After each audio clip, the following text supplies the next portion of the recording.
This is Day 5, Lecture 4. Today we're going to be talking about solving equations with logarithms. I don't want you to get scared when you hear the word logarithms. I'm going to make it as easy as possible, same steps every time.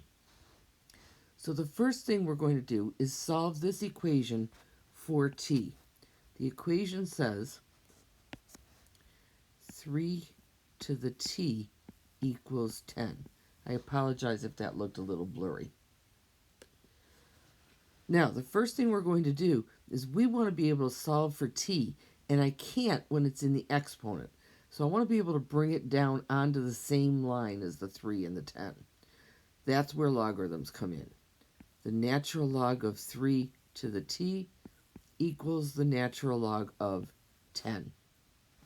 Now, one of the properties of logarithms is that that exponent raising to a power becomes multiplication. So that t now comes down onto the same line, and I can solve for it. T ln 3 equals ln 10. And I can solve by simply dividing both sides by the natural log of 3. So t equals the natural log of 10 over the natural log of 3. That's the exact answer. Most of the time, though, you're going to need a numerical value. So on your calculator, put in the natural log of 10. Now be careful here. The calculator is going to put a parenthesis there. You need to put a parenthesis there to put the 10 in parentheses. Same thing down here. It's going to put the parenthesis before the 3, and there should be a parenthesis after the 3. At this bottom one, though, the calculator doesn't usually care about that last parenthesis.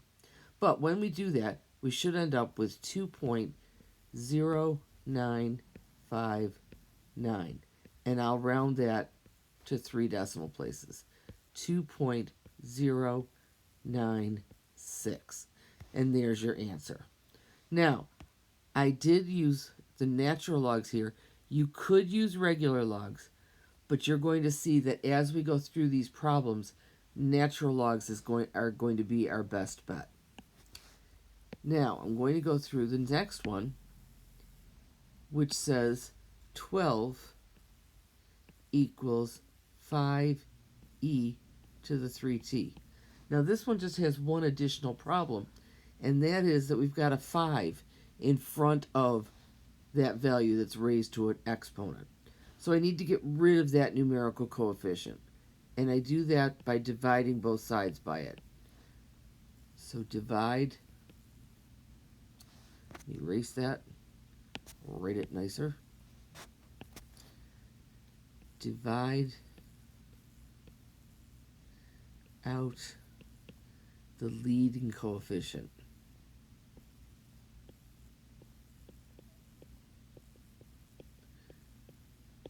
So I'm dividing by 5.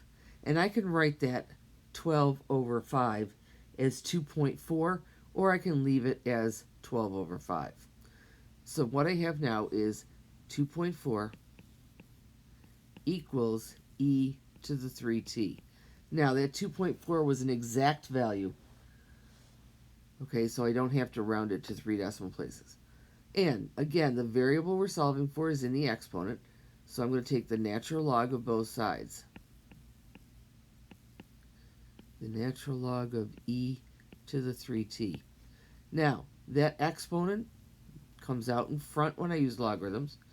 So it's the natural log of 2.4 equals 3t ln e. Now, this is where the natural logs come in handy. The natural log of e is equal to 1. So when I do that, this expression drops out because it's equal to 1. So now I have the natural log of 2.4 equals 3t, and I can divide both sides by 3.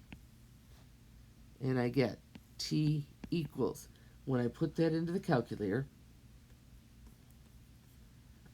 I should get 0.29102.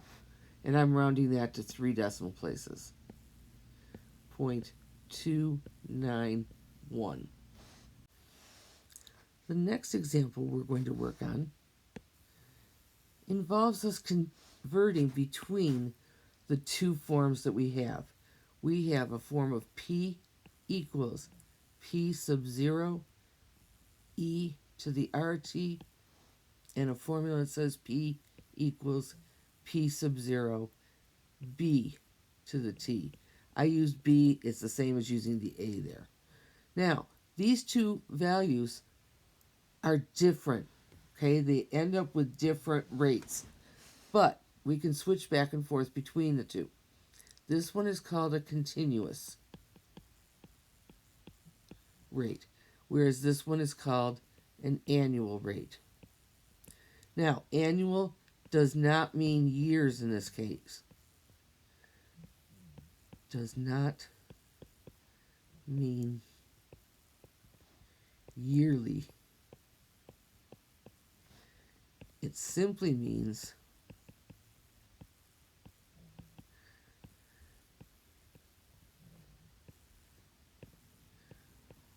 over equal periods of time.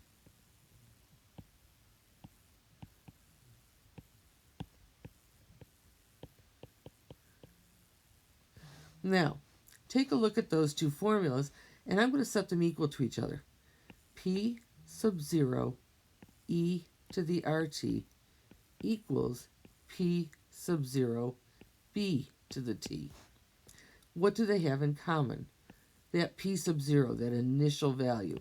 So I'm going to remove those, and now I have e to the RT equals b to the t. Well, what do they have in common? They have that t value in the exponent. So I can remove that from both of them and have e to the r equals b. This is our key to translating or converting one function into another function.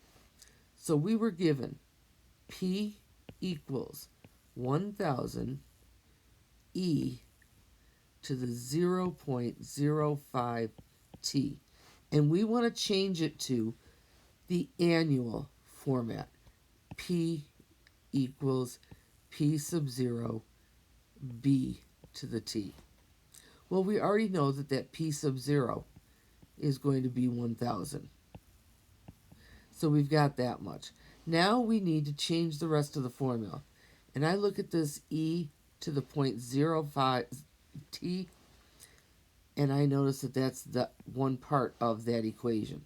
So I'm going to do e to the 0.05 equals b. I simply put this in where that was. And now I can put that into my calculator, and I can solve that. E to the 0.05 on the calculator is 1.0513.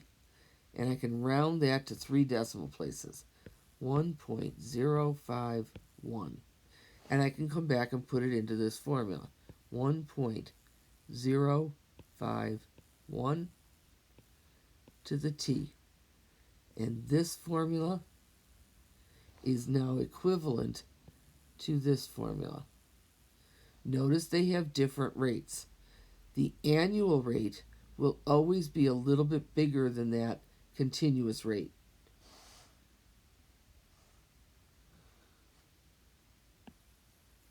Now, let's take a look at number 4. Now, in number 4, we're translating an annual function to continuous form, the opposite of what we did last time. We have P equals 500 times 1.06 to the t power. And we want to put it in the form y equals, I know that that P sub 0 is going to be the same, so 500, and then we're going to find the e to the RT value. Now, we know that e to the r is equal to b. This is my b value. So e to the r equals 1.06. 1.06 is equal to e to the r. So I need to use logarithms. And I'm going to take the natural log of e to the r equals the natural log of 1.06. Remember that that exponent comes out in front. So r ln e equals 1, so we can drop that out. Natural log of 1.06. So my r value is going to be the natural log of 1.06. And for that I get 0.05828. Now I've been having you round these to 3 decimal places. It's more exact the more values you leave it to. So now I can say that P is equal to 500 e to the 0.058 t. This equation then is equivalent, not equal to, but it's equivalent to that original function. This means that if I had a bank account where they were going to charge me continuous interest or give me a continuous interest, we would have to use a percentage of 5.8% in order to get the same amount I would get at 6%. Remember, this 1.06 really means 6%. Okay, so the continuous function needs a lesser interest rate to get to the same value. I am going to stop the video here, and we will do the remaining problems during our Zoom meeting.